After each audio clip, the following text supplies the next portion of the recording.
Saya mengganggu waktu Ya, aktivitasnya. ya, Perkenalkan nggak dulu, apa-apa. nama saya Sarjiman, saya dari SDN 006 Rambasamo.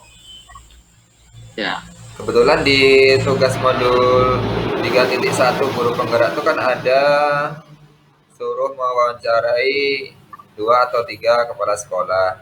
Jadi saya minta waktu dan kesempatannya Bapak untuk kami wawancarai. Bersedia kan Pak?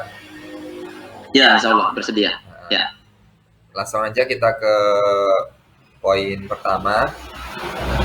Eh, yang pertanyaan pertama Pak, bagaimana Bapak dapat mengidentifikasi kasus-kasus yang merupakan dilema etika atau bujukan moral di sekolah Bapak atau yang Bapak alami? ya. Baik, terima kasih. Ya, baik, untuk mengidentifikasi kasus-kasus atau beberapa kasus yang ada di sekolah saya, yaitu SD Negeri 009 Masamo, yang kebetulan saya di sini menjabat baru sekitar 3 tahun 7 bulan. Yang pertama yaitu dengan uh, mengamati, kemudian mengobservasi, kemudian juga melakukan diagnosis awal apa-apa yang menjadi permasalahannya di sekolah, baik itu secara akademis maupun non akademis. Kemudian juga melalui identifikasi awal itu, saya juga tidak sendiri, namun juga dibantu oleh para guru-guru dan tenaga pendidikan lainnya di sekolah saya. Sehingga nantinya apa yang kami identifikasi permasalahan tersebut itu menjadi bahan yang bisa jadikan bahan untuk diselesaikan di sekolah saya tersebut. Nah, seperti itu. Oh, ya. Terima kasih ya Pak ya. Kita lanjutkan ke Ya, pertanyaan baik. berikutnya. Jadi selama ini bagaimana Bapak menjalankan pengambilan keputusan di sekolah Bapak, terutama untuk kasus-kasus di mana ada 2 kepentingan yang sama-sama benar atau yang sama-sama Hmm. mengandung nilai kebajikan? Ya, uh, di satu sisi kadang-kadang memang di sekolah ini ada beberapa kasus yang mana seperti yang artinya selama ini kita kenal dengan dilema etika gitu ya. Iya. Yang merupakan situasi yang terjadi ketika seseorang harus memilih di antara dua pilihan secara moral itu benar. Nah, tentunya untuk memutuskan permasalahan tersebut itu juga harus dilakukan dengan bijaksana, karena mengambil keputusan ini tidak serta-merta juga atas dasar kehendak saya sendiri ataupun juga emosional yang muncul dari diri saya, namun juga adanya kebijaksanaan kepala sekolah bekerjasama, pertimbangannya bekerjasama dengan para guru-guru yang ada di sekolah saya. Terkait dengan ini, karena yang namanya berkaitan dengan moral ini secara umum kita dalam mengambil keputusan itu kita kaitkan antara keseimbangan moral dengan hukum yang berlaku, karena antara moral dengan hukum ini harus selalu berdampingan dan harus sejalan. Seandainya kita memutuskan sesuatu dengan moral tapi di aturan juga tidak kena, maka tidak bisa kita membuat suatu keputusan yang tepat gitu. Jadi harus ada keseimbangan antara moral dan hukum, sehingga dalam suatu mengambil keputusan atau kebijakan itu akan merujuk pada nilai-nilai yang sesuai dengan standar aturan yang ada di sekolah gitu. Kira-kira seperti itu. Oh, berarti dalam mengambil keputusan sesuai dengan nilai-nilai yang Ya, ada di sekolah ya Pak ya? uh, tentunya dalam mengambil,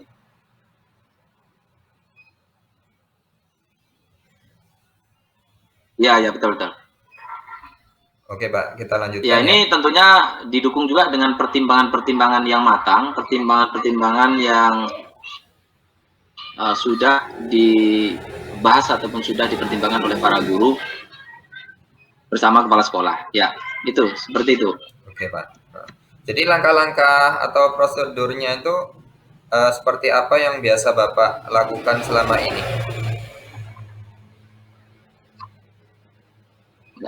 Ya, prosedurnya tentu tadi pertama kan kita setelah mengidentifikasi masalah, masalah itu kita ambil, kemudian kita rumuskan masalah tersebut.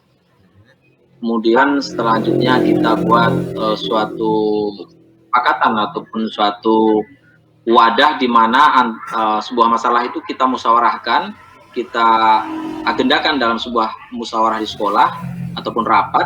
Kemudian dengan adanya kasus ataupun dengan adanya suatu permasalahan itu, kita ambil titik tengahnya, di mana dengan pertimbangan-pertimbangan yang tadi saya sampaikan tentang terkait antara moral dengan hukum yang berlaku ataupun aturan-aturan. Sebagai misal atau contohnya, ada di sekolah kami di beberapa tahun, mungkin 1 tahun yang lalu, itu tepatnya di selama COVID-19 masih merebak di wilayah daerah kita, bahwa ada beberapa aturan selama COVID itu tidak ada anak yang tinggal kelas begitu kira-kira. Namun sebagaimana aturan ataupun sebagai acuan atau juknis dalam kurikulum 2013 bahwa anak yang tidak memenuhi 3 standar kompetensi baik, yaitu terkait dengan sikap, pengetahuan dan keterampilan, anak tersebut bisa dinyatakan tidak naik. Nah, ini kegalauan bagi kami, sehingga kami menjadi kesulitan untuk memutuskan hal tersebut. Nah, inilah yang menjadi acuan bagi sekolah kami, bagaimana anak, apalagi pandemi itu, akibat dari anak yang tidak bisa melaksanakan kegiatan pembelajaran tatap muka, itu beberapa anak tidak mampu memahami materi, bahkan ada beberapa anak yang belum pandai membaca. Padahal anak tersebut sudah kelas 2 ataupun kelas 3 SD. Nah, ini menjadi kendala tersendiri bagi kami. Nah, seperti itu kira-kira. Iya, Pak.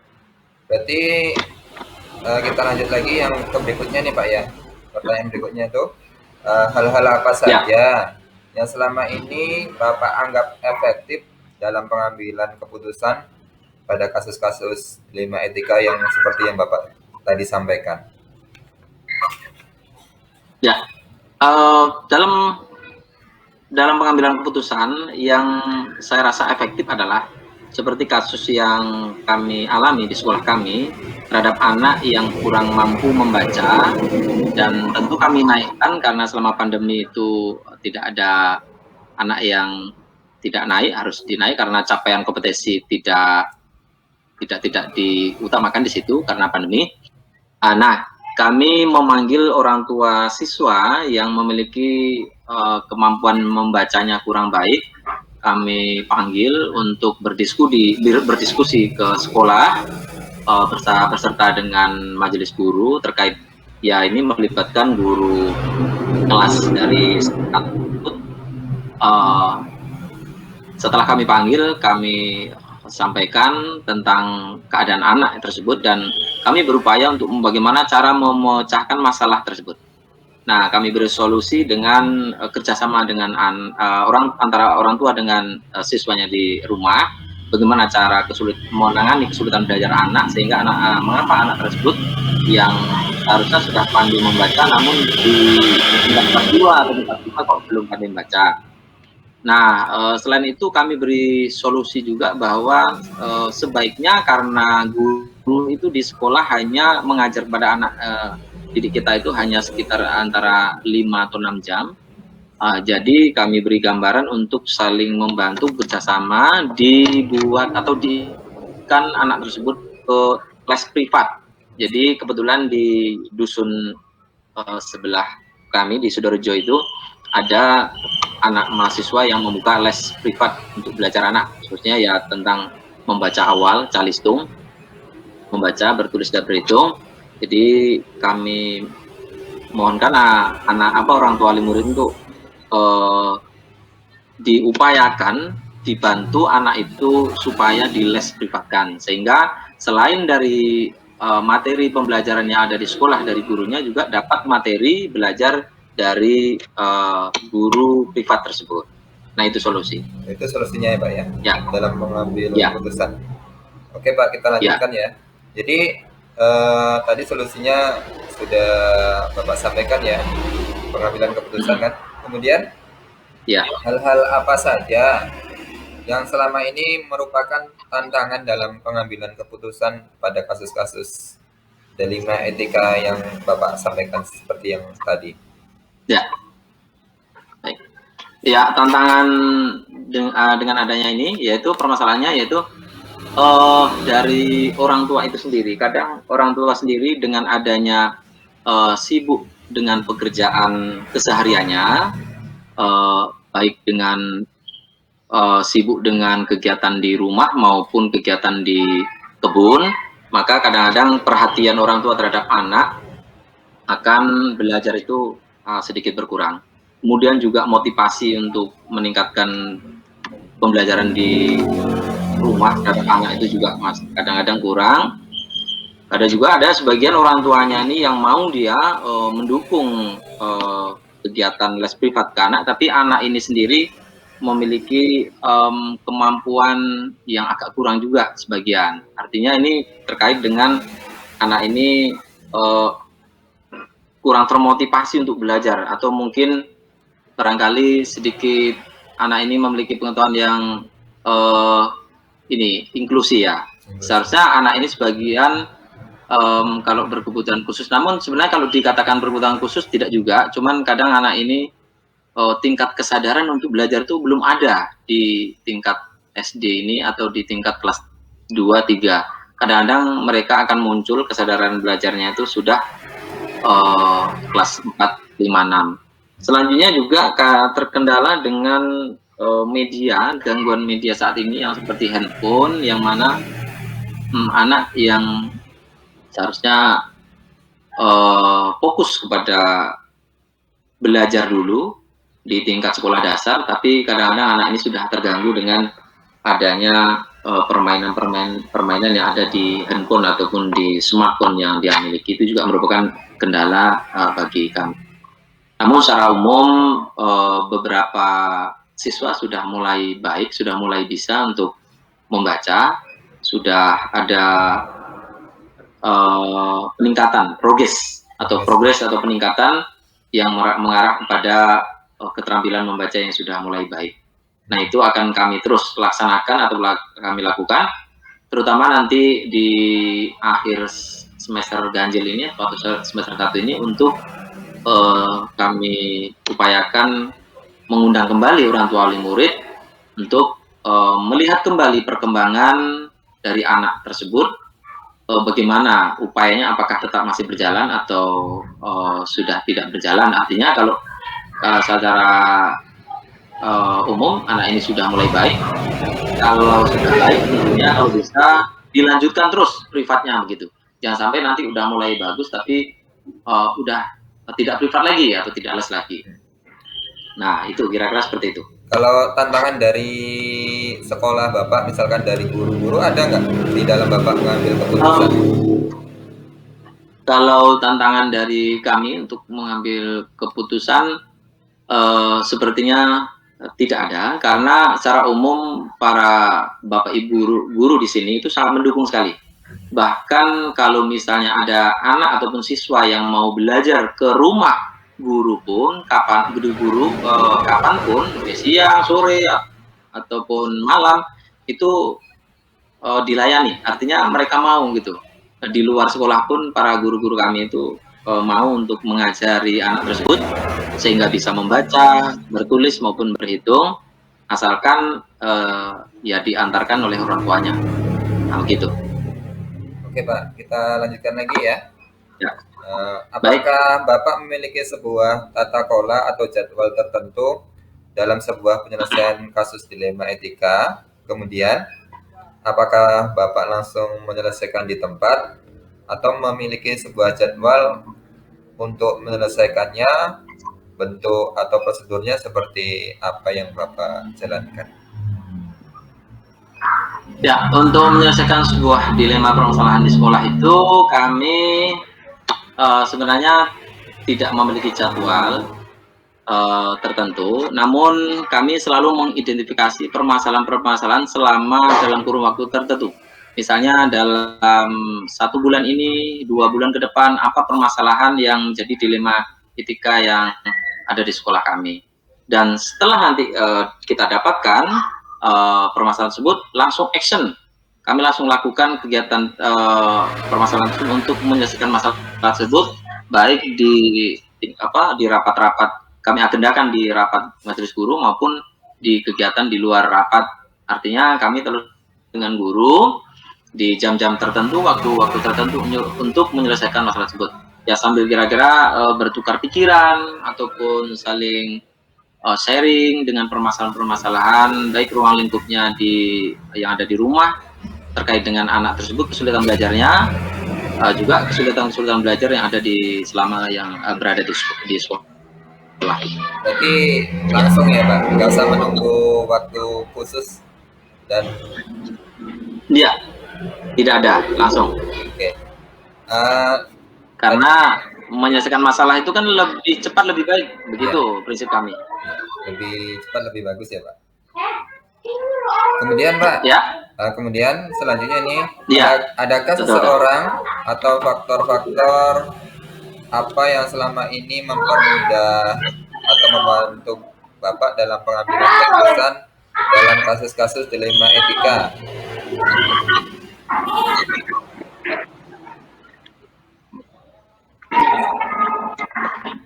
Ya, ini suaranya agak putus-putus. Kita ulangi ya. Kurang jelas. Adakah seseorang atau faktor-faktor apa yang selama ini coba diulangi. Adakah seseorang atau faktor-faktor apa yang selama ini mempermudah atau membantu Bapak dalam pengambilan keputusan dalam kasus-kasus dilema etika di sekolah Bapak? Oh ya, kalau ya faktor-faktor atau siapa-siapa saja yang mendukung dalam menyelesaikan dilema etika di sekolah ini, ya kami tentunya kalau untuk di sekolah ini ada beberapa orang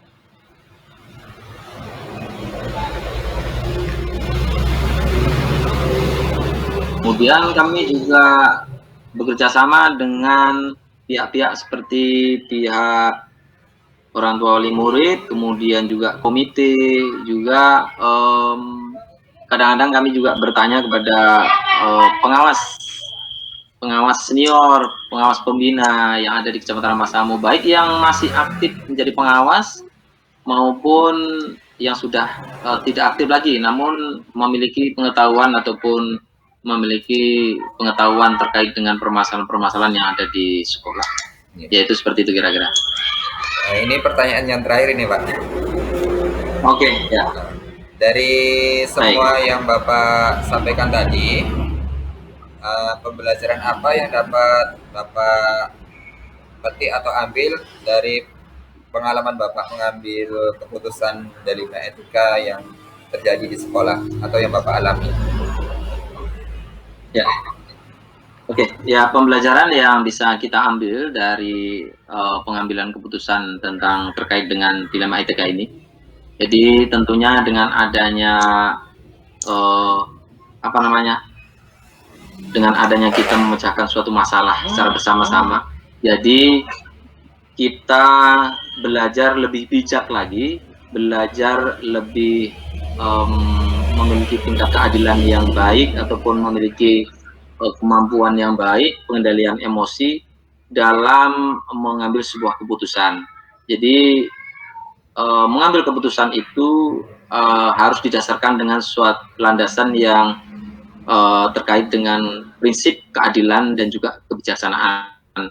Jadi mengambil keputusan tidak terburu-buru, mengambil keputusan tidak harus segera dilakukan, namun juga dengan penuh pertimbangan, kerjasama, dan juga menerima ide-ide atau masukan-masukan dari teman-teman kita di sekolah. Tentunya dengan pertimbangan-pertimbangan yang matang, pertimbangan yang baik, sehingga keputusan itu bisa dipertanggungjawabkan dan merupakan keputusan yang sudah sama-sama dimusyawarahkan tahap sebelumnya, sehingga tidak ada lagi keputusan itu yang sepihak. Apabila nanti keputusan itu tidak tepat, maka kan yang disalahkan sepihak. Jadi yang kita ambil adalah sebuah yang kita petik dari ini adalah tentang bagaimana kita harus bersikap bijaksana terhadap suatu masalah yang kita hadapi di sekolah. Itu kira-kira. Ini terima kasih banyak loh Pak atas waktu dan kesempatannya. Oke ya, sama-sama Pak Sardiman. Sehingga saya bisa jadi tahu kan dan menambah wawasan saya nanti di dalam pengambilan keputusan tuh di dalam kasus-kasus dilema etika maupun rujukan moral Iya. tuh bisa bijak. Oke ya Pak ya, makasih banyak. Saya akhiri. Assalamualaikum warahmatullahi wabarakatuh. Waalaikumsalam warahmatullahi wabarakatuh. Nah, wis rampung Mas. Oh siap. Wis tinggal edit kok. Sama. Wis mantep Mas. Assalamualaikum Ya. warahmatullahi wabarakatuh. Waalaikumsalam warahmatullahi wabarakatuh. Sehat kabarnya Pak? Alhamdulillah sehat. Nah, ya ini Pak, saya Sarjiman, CGP Angkatan 5 dari SD 06. Ada tugas di modul 3.1 tuh tugas wawancara kepala sekolah mengenai dilema etika dan rujukan moral. Jadi untuk tugas ini saya mau mewawancarai Bapak. Bersedia Pak? Oke. Insyaallah siap. Makasih ya Pak ya. Kita mulai ya. Oke. Boleh. Selama ini kan Bapak sebagai kepala sekolah kan mungkin banyak suatu dilema atau yang menjadi apalah dilema etika atau rujukan moral. Jadi untuk pertanyaan yang pertama, bagaimana Bapak dapat mengidentifikasi kasus-kasus yang merupakan dilema etika atau rujukan moral? Identifikasinya gimana Pak? Yang dilema etika itu. Untuk mengidentifikasi antara kasus dilema etika dengan rujukan moral, kalau dilema etika yang saya ketahui itu karena benar dengan benar gitu ya, sama-sama benar gitu ya.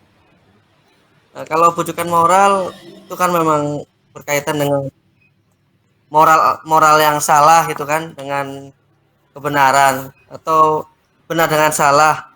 Iya. Nah itu mungkin untuk apanya kan identifikasi kasusnya ya. Iya Pak. Berarti kita lanjut ke pertanyaan berikutnya ya Pak ya. Boleh. Nah, jadi kan selama ini bagaimana Bapak menjalankan pengambilan keputusan di sekolah, terutama untuk kasus-kasus di mana ada dua kepentingan yang sama-sama benar atau sama-sama mengandung nilai kebajikan. Pertanyaannya Pak? Saya ulangi lagi ya Pak ya. Bagaimana Ya. Bapak menjalankan pengambilan keputusan di sekolah Bapak, terutama untuk kasus-kasus di mana ada dua kepentingan yang sama-sama benar atau sama-sama mengandung nilai kebajikan. Untuk pengambilan keputusannya, tentu sebenarnya kita tetap berpihak kepada kepentingan umum atau kepentingan orang banyak. Nah, misalnya kayak tempat kami ada seorang guru yang dia juga sebagai ustadz yang sering mengisi ceramah-ceramah, mengisi pengajian di masjid-masjid, kemudian juga ada jadwal khutbah. Nah, itu kan untuk berdakwah benar. Kemudian karena dia profesi guru juga di samping itu untuk ngajar, untuk mendidik anak-anak bangsa. Nah, itu juga penting ya kan? Nah, sama-sama penting. Jadi untuk pengambilan keputusannya kita buat untuk jadwal di sekolah biar tidak meninggalkan anak-anak. Intinya kita perbolehkan guru tersebut mengisi pengajian di luar, tetapi juga anak-anak tidak terabaikan. Nah, jadi disusunlah jadwalnya seperti itu. Oke, Pak. Berarti kasusnya tadi seorang ustadz ya, Pak ya, yang Ya, khutbah Jumat ya. guru ya, dia juga seorang ustadz kan seperti itu. Iya, ustadz dan guru. Kemudian langkah-langkah atau langkah-langkah atau prosedur seperti apa yang biasa Bapak lakukan selama ini? Prosedurnya atau langkah-langkahnya, Pak? Eh, Guru tersebut kan tentu melapor itu menghadap eh, melapor kemudian taknya dia misalnya ada jadwal khotib setiap Jumat karena beliau juga seorang ustadz. Nah, kemudian untuk selanjutnya ya dia kan minta izin kan, lapor sekali minta izin. Nah, karena sama-sama benar kita izinkan, nanti selesai tugas di luar atau selesai memberikan ceramah kembali ke sekolah. Kemudian selanjutnya kita sampaikan sama wakil kurikulum untuk menyusun jadwal di sekolah. Untuk hari Jumat itu jadwal Jumat atau siang hari jam zuhur itu untuk guru ini, untuk jadwalnya diatur biar tidak ada masuk di jam itu kan, seperti itu. Iya, iya, Pak. Oke, Pak. Kita lanjut lagi ya, Pak. Jadi, Ya, lanjut. hal-hal apa saja yang selama ini Bapak anggap efektif dalam pengambilan keputusan pada kasus-kasus dilema etika tadi, Pak? Untuk kasus yang ini atau kasus yang lain gitu? Yang ini, Pak, yang dilema etika ini. Dilema etika mengenai yang kasus-kasus yang seperti ini, untuk pengambilan keputusannya biasanya kita juga berembuk, kita juga minta saran, minta masukan kepada wakil. Kan ada, kita punya wakil kurikulum, kita juga ada wakil kesiswaan. Nah itu kadang meminta saran atau minta masukan dari wakil, bagaimana ini kan, seperti itu. Iya, iya. Dalam Bapak apa tadi pengambilan keputusan pada kasus-kasus dilema etika itu kan ada tantangan. Sekarang yang saya mau tanyakan, hal-hal apa yang selama ini merupakan tantangan dalam pengambilan keputusan pada kasus-kasus dilema etika, Pak? Untuk kasus dilema etika tantangannya karena memang sama-sama memiliki kepentingan ya kan, Iya. sama-sama memiliki kepentingan yang bagus, yang baik. Nah, di sini tentu kita dibutuhkan untuk mencari solusi, mencari alternatif. Bagaimana sama-sama yang berkepentingan baik ini sama-sama bisa dijalankan kan, seperti itu. Itulah tantangannya kan, sama-sama benar itu kan. Iya. Kalau yang salah dengan benar tentu kita udah pasti memilih yang benar. Nah, sementara ini kan karena sama-sama berkepentingan yang bagus, nah bagaimana supaya kita bisa jalan kan itu. Iya. Iya, Pak. Kita lanjut lagi, Pak ya. Masih ada ini pertanyaannya. Ya boleh. Apakah Boleh. Ini Bapak anak ini. ini Pak, kita lanjut. Apakah Bapak memiliki sebuah tata kelola atau jadwal tertentu dalam sebuah penyelesaian kasus dilema etika? Kemudian, apakah Bapak langsung menyelesaikannya di tempat atau memiliki jadwal untuk menyelesaikannya? Bentuk atau prosedur seperti apa yang Bapak lakukan? Kalau penyelesaian kasus dilema etika ini kami tidak terjadwal. Nah, itu tidak terjadwal. Kalau memang bisa diselesaikan pada saat itu, kita selesaikan saat itu. Kalau memang ini agak sedikit berat mungkin untuk kasusnya, kita pending. Nah, gitu, kita pending untuk mengambil keputusannya. Oh iya, Pak. Oke. Kita lanjutkan lagi ya Pak ya. Kemudian, Boleh. adakah seseorang atau faktor-faktor apa yang selama ini mempermudah atau membantu Bapak dalam pengambilan keputusan dalam kasus-kasus dilema etika tadi, Pak?